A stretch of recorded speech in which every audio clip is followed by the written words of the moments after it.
Assalamualaikum warahmatullahi wabarakatuh.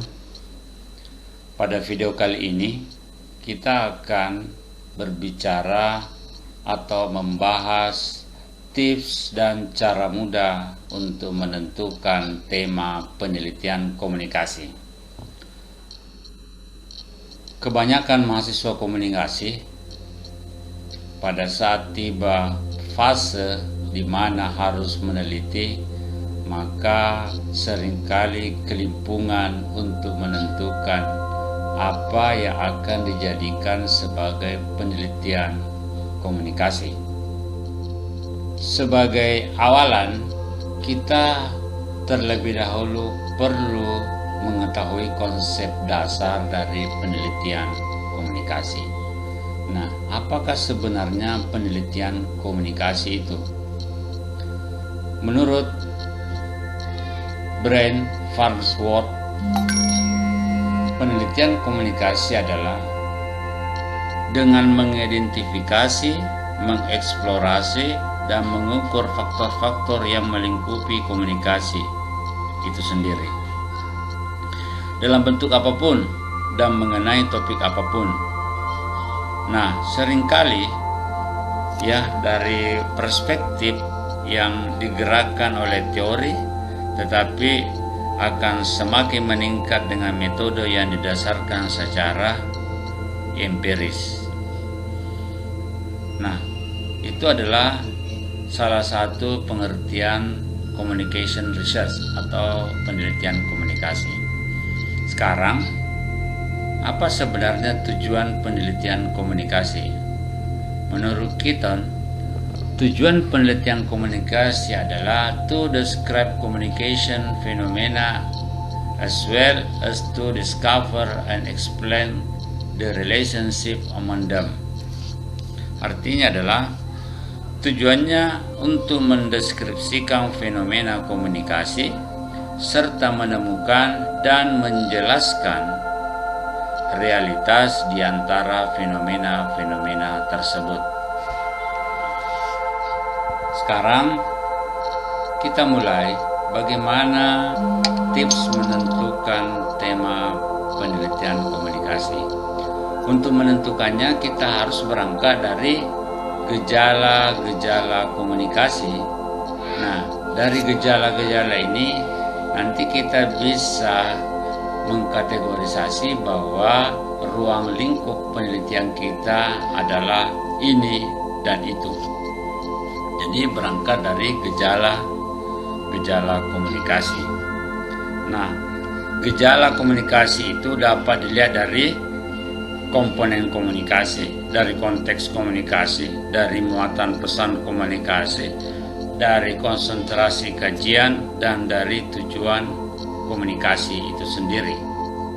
Dari komponen komunikasi, salah satu cara untuk menemukan tema komunikasi yang paling mudah adalah dengan menguraikan komponen-komponen komunikasi. Yang mana itu komponen komunikasi? Kita bisa merujuk kepada paradigma komunikasi yang dikemukakan oleh Harold Laswell. Menurut Laswell, untuk menjelaskan komunikasi adalah dengan cara menjawab pertanyaan who says what, in which channel, to whom, with what effect. Siapa mengatakan apa, melalui media apa atau channel apa, kepada siapa, dengan efek apa. Jadi itulah komponen yang ada di dalam komunikasi. Who, kalau penelitian tentang who berarti dia artinya studi mengenai pengirim. Jadi sudah satu. Jadi fokus kepada pengirim pesan, kepada sender, studi pengirim. Nah, dalam hal ini kalau kita berbicara sender, fokusnya kepada pengirim. Beberapa contohnya antara lain adalah misalnya kompetensi komunikator dalam proses motivasi. Jadi kompetensi komunikator itu adalah fokus pada pengirim pesan. Yang kedua, say what, mengatakan apa. Artinya studi ini adalah studi pesan. Ya, apa yang dikatakan itu adalah pesan. Contoh misalnya penelitian ini adalah analisis sisi pesan komunikasi politik pada media apa, pada media tertentu. Jadi itu berfokus atau studinya adalah tentang pesan. Yang ketiga komponen komunikasi adalah in which channel. In which channel artinya ya menggunakan channel apa atau media apa, artinya studi media. Contoh dari penelitian dan studi media ini adalah misalnya ideologi redaksional televisi dalam pemberitaan Pilkada 2018. Jadi dia fokus kepada medianya, atau ekonomi politik media dalam pemberitaan bencana Sulawesi Barat. Jadi dia fokus kepada media. Kemudian studi tuhum atau studi penerima. Contohnya adalah analisis resepsi kelompok penari atas film The Sound of Music. Ya, itu artinya fokus kepada kelompok penari sebagai penerima, jadi studi penerima. Yang terakhir adalah studi efek. Jadi ini studinya fokus kepada pengaruh atau efek yang ditimbulkan oleh proses komunikasi. Contohnya adalah dampak komunikasi dan perubahan sosial bagi pengguna Instagram, atau pengaruh komunikasi interpersonal terhadap intensi berwirausaha siswa. Jadi itu adalah contoh studi efek. Nah, jadi untuk menentukan tema daripada penelitian komunikasi, tips yang pertama adalah menguraikan komponen-komponen komunikasi. Jadi yang kedua adalah dengan mencermati konteks komunikasi. Nah, konteks komunikasi itu bisa kita kelompokkan menjadi beberapa, mulai dari komunikasi intrapersonal, kemudian komunikasi interpersonal, kemudian komunikasi kelompok, grup, komunikasi organisasi, komunikasi media massa, dan komunikasi interculture atau antar budaya. Komunikasi intrapersonal, contoh penelitian komunikasi interpersonal atau komunikasi antar pribadi adalah pengungkapan diri ayam kampus kepada sahabat tentang profesinya. Kemudian komunikasi kelompok atau group communication. Contohnya adalah manajemen konflik dalam dinamika komunikasi kelompok anak jalanan. Kemudian contoh dari penelitian komunikasi organisasi adalah pola komunikasi organisasi UKM media. Yang berikutnya adalah komunikasi massa atau komunikasi yang menggunakan media massa. Contoh penelitiannya adalah pengaruh tayangan sinetron Korea terhadap aktivitas komunikasi mahasiswa di kampus apa. Jadi kita meneliti tentang pengaruh tayangan sinetron Korea atau kesenjangan kepuasan halayak pada tayangan pencarian bakat di TV A dan TVB. Kemudian dari konteks komunikasi yang terakhir adalah komunikasi antar budaya, intercultural communication. Contohnya adalah identitas fantasi pada penggemar pop.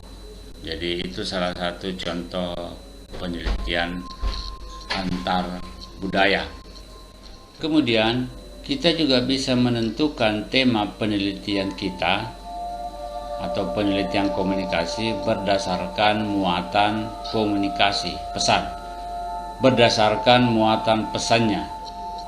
Misalnya pesannya tentang bisnis communication, atau pesan komunikasi tentang politik, political communication, international communication, developmental communication, traditional communication, family communication, dan health communication, dan social communication.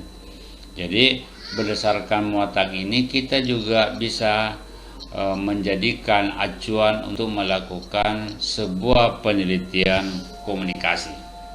Yang lainnya adalah berdasarkan konsentrasi kajian komunikasi. Kita tahu bahwa konsentrasi kajian komunikasi itu ada beberapa.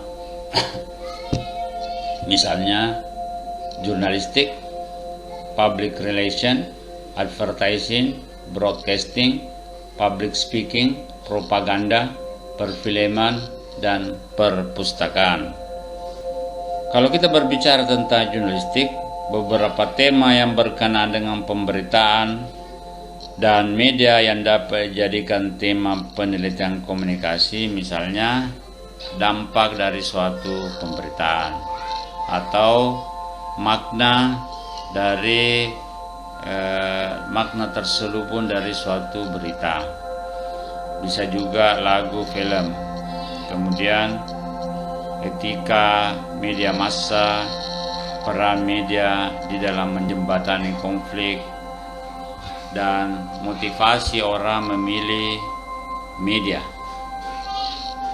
Jadi itu semua bisa menjadi tema dari penelitian kita. Kemudian kalau berkaitan dengan PR atau public relation, berarti bisa kita mencari tema dari hubungan antara perusahaan dengan media, citra perusahaan, konflik komunikasi di dalam perusahaan. Kemudian cyber PR, monitoring tren lingkungan perusahaan. Kemudian PR audit. Kemudian audit komunikasi, audit sosial, penelitian tentang gatekeeper, kemudian penelitian tentang media internal. Itu masuk di dalam kelompok konsentrasi kajian public relation. Kemudian apa saja yang termasuk dalam kelompok konsentrasi kajian advertising atau periklanan? Ya, misalnya efektivitas penyampaian produk, kemudian isu gender di dalam iklan, pemilihan media yang paling tepat untuk suatu iklan, media reach atau audience size, audience composition, terpan iklan, dimensi kognitif dari suatu iklan, dimensi afektif dari suatu iklan, dimensi konatif dari suatu iklan, cyber advertising, dan sebagainya. Jadi itu adalah tema-tema yang kita bisa angkat. Kemudian kalau dari konsentrasi broadcasting, ya bisa contohnya misalnya bagaimana pemanfaatan stasiun televisi untuk iklan kampanye, bagaimana persepsi masyarakat terhadap sebuah siaran televisi. Kemudian dari public speaking, misalnya bagaimana peningkatan kemampuan public speaking melalui metode pelatihan tertentu. Kemudian analisis kompetensi public speaking anggota DPR dan sebagainya. Kemudian dari kajian perfilman, misalnya representasi makna film Surat Kecil untuk Tuhan. Kemudian pemaknaan peran produser film dan sebagainya. Kemudian dari kajian atau konsentrasi perpustakaan, misalnya penerapan pelayanan prima pada kantor perpustakaan Kota Makassar, persepsi pengguna terhadap perpustakaan Madrasah Alia Negeri Makassar dan sebagainya. Jadi itu dari segi konsentrasi kajian. Kita bisa mengembangkan banyak tema-tema penelitian. Kemudian dari segi tujuan komunikasi, yaitu apakah persuasif atau koersif. Komunikasi koersif merupakan penyampaian pesan oleh seseorang kepada orang lain dengan ancaman atau sanksi untuk merubah sikap, opini, atau tingkah laku. Jadi contoh penelitiannya adalah komunikasi koersif orang tua kepada anak dalam pernikahan dini. Kemudian misalnya teknik komunikasi reward and punishment dalam menanamkan nilai-nilai moral kepada anak. Untuk komunikasi persuasif sendiri adalah kita ketahui persuasif adalah proses penyampaian pesan oleh seseorang kepada orang lain agar berubah sikapnya, opininya, dan tingkah lakunya atas kesadaran sendiri. Jadi koersif dan persuasif ini sama-sama tujuan komunikasi adalah untuk merubah sikap, cuma pendekatan yang berbeda. Satu dengan menggunakan ancaman dan sanksi, sedangkan persuasif itu adalah berharap atas kesadaran sendiri. Contoh komunikasi persuasif adalah komunikasi persuasif aparat dalam edukasi pedagang kaki lima di trotoar, atau strategi komunikasi antar pribadi, sales promotion dalam mempertahankan pelanggan. Jadi inilah tips untuk menentukan tema penelitian komunikasi. Jadi bisa dengan menggunakan komponen komunikasi, konteks komunikasi, muatan pesan, konsentrasi kajian, dan juga tujuan komunikasi. Nah, ini adalah rangkuman dari ruang lingkup komunikasi yang bisa kita mulai dengan mencermati gejala-gejalanya, baik dari aspek komponen komunikasi, konteks komunikasi, jenis muatan pesan, konsentrasi kajian, dan tujuan komunikasinya. Video kali ini cukup, sampai jumpa pada video selanjutnya.